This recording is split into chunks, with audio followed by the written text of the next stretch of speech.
പ്രിയപ്പെട്ടവരെ, നമ്മളിന്ന് സംസാരിക്കാൻ പോകുന്നത് ബൈബിളിൽ പലർക്കും പരിചിതമാണെങ്കിലും പലപ്പോഴും തെറ്റിദ്ധരിക്കപ്പെട്ട ഒരു സ്ത്രീയെക്കുറിച്ചാണ്.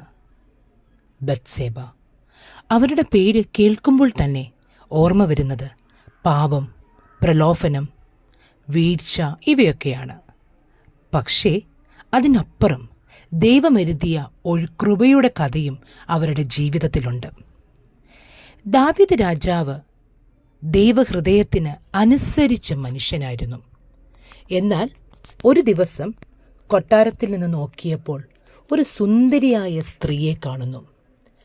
ആ ഒരു നോട്ടമാണ് ദാവീദ് രാജാവിൻ്റെ ജീവിതം മുഴുവൻ മാറ്റിമറിക്കുന്ന കാര്യങ്ങളിലേക്ക് വഴിതിരിവാകുന്നത്. ബത്സേബ സൈനികനായ ഊരിയാവിൻ്റെ ഭാര്യയായിരുന്നു.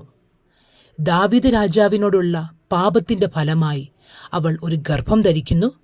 പിന്നെ കഥയുടെ ബാക്കി നമ്മൾക്കറിയാം. വിശ്വസ്തനായ ഊരിയാവിനെ തന്ത്രമായി കൊല്ലുകയാണ് രാജാവ്. വിലാപകാലം കഴിഞ്ഞ ശേഷം ദാവീദ് ആളയച്ച് ബത്സേബയെ അരമനയിലേക്ക് കൊണ്ടുവരുന്നു. ബത്സേബ ദാവീദിനു ഭാര്യയാക്കുകയാണ്. എന്നാൽ യഹോവയ്ക്ക് ഇത് അനിഷ്ടമായി. പ്രവാചകനായ നാഥാനിലൂടെ യഹോവ ഇത് ദാവീദിനെ ഒരു കഥയിലൂടെ അറിയിക്കുകയാണ്. ഇത് മനസ്സിലാക്കിയ തൻ്റെ പാപം തിരിച്ചറിഞ്ഞ ദാവീദ് മനസ്സ് പൊട്ടി അവൻ തൻ്റെ പാപം സമ്മതിച്ച് കരഞ്ഞ് ഉപവസിക്കുന്നു. എങ്കിലും പാപത്തിൻ്റെ ഫലമായി അവർക്ക് ലഭിച്ച കുഞ്ഞ് രോഗബാധിതനായി മരിക്കുകയാണ്. ബത്സേബയുടെ ഹൃദയവും തകർന്നു. അവൾ ദുഃഖത്തിലായി. ലോകം മുഴുവൻ അവൾ കുറ്റക്കാരി എന്ന് വിധിച്ചു. എന്നാൽ ദാവീദ് ദൈവസന്നിധിയിൽ അനുതപിക്കുന്നു. നമുക്കെല്ലാം സുപരിചിതമായ 51 സങ്കീർത്തനം ദാവീദ് ഈ സമയത്താണ് രചിക്കുന്നത്. പാപിയെ സ്നേഹിക്കുന്ന കർത്താവ് പാപിയുടെ അനുതാപം സ്വീകരിച്ച് ബത്സേബയെയും ദാവീദിനെയും അവരുടെ പാപത്തിൽ നിന്നും വീണ്ടെടുക്കുകയാണ്. തുടർന്ന് ബത്സേബയെ ദൈവം അനുഗ്രഹിച്ച് അവൾക്കൊരു പുത്രൻ നൽകുന്നു, ശലോമോൻ. ആ മകനിലൂടെയാണ് ദാവീദിൻ്റെ സിംഹാസനം ഉറപ്പിക്കുവാൻ സാധിച്ചത്. ബത്സേബയുടെ പേര് പാപത്തിൻ്റെ പ്രതീകമായിരുന്നുവെങ്കിലും ദൈവം അവളുടെ കഥയെ കൃപയുടെ പ്രതീകമാക്കി മാറ്റുകയാണ്.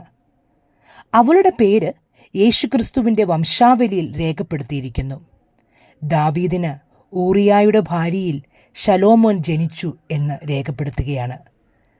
ബത്സേബയുടെ ജീവിതം നമ്മെ ഓർമ്മിപ്പിക്കുന്നത് വീഴ്ചകളുണ്ടാകാം, ജീവിതത്തിൽ പാപങ്ങളുണ്ടാകാം, എന്നാൽ ദൈവത്തിലേക്ക് മടങ്ങി വരുന്നവരെ സ്വീകരിക്കുന്ന ഒരു തമ്പുരാൻ നമ്മൾക്കുണ്ട്. ബത്സേബയുടെ കഥ ഒരു മുന്നറിയിപ്പും ആശ്വാസവുമാണ്. ആത്മാർത്ഥമായി നാം അനുദപിക്കുമെങ്കിൽ ജീവിതത്തിൽ എത്ര വീഴ്ചകളുണ്ടായാലും എത്ര ലജ്ജയും വേദനയും ഉണ്ടായാലും ദൈവം നമ്മളെ മഹത്വത്തിലേക്ക് നയിക്കും. ബത്സേബയുടെ ജീവിതം നമ്മളെ പ്രചോദിപ്പിക്കുന്നു. ഓർക്കുക, വീണാലും മടങ്ങി വരികയാണെങ്കിൽ നമ്മളെ സ്വീകരിക്കുന്ന ഒരു ദൈവം നമ്മൾക്കു വേണ്ടി കാത്തിരിക്കുന്നു.